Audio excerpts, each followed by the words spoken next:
something I'm adamant about inside of a lot of my material is the fact that we have several influences that shape our stories, three different types of authors.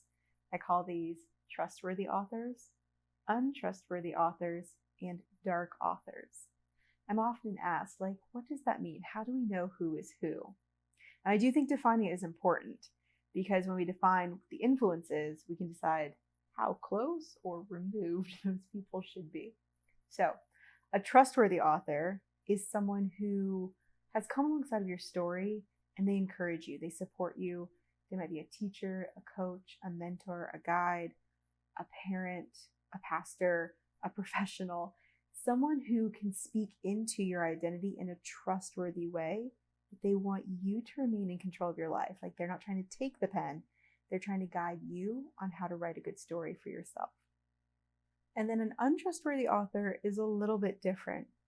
These can be people who maybe started off when we thought that they were trustworthy, but through an unfolding of events, we realize they're kind of out to use you. They're not mutually benefiting you. Like they feel like a taker or a user.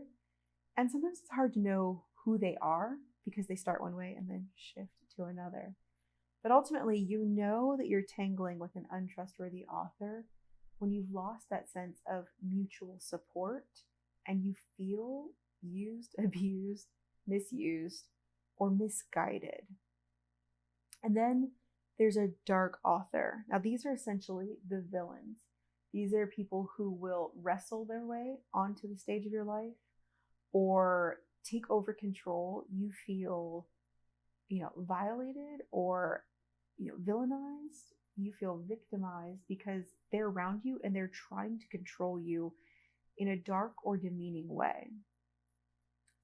Defining those three for me has helped give a lot of clarity to my past and present and feel better about making sure I had healthy boundaries when I'm realizing these people over here, like, that's not good. Like, I want to surround myself with influences that are trustworthy and are going to support the changes that I'm making to my story.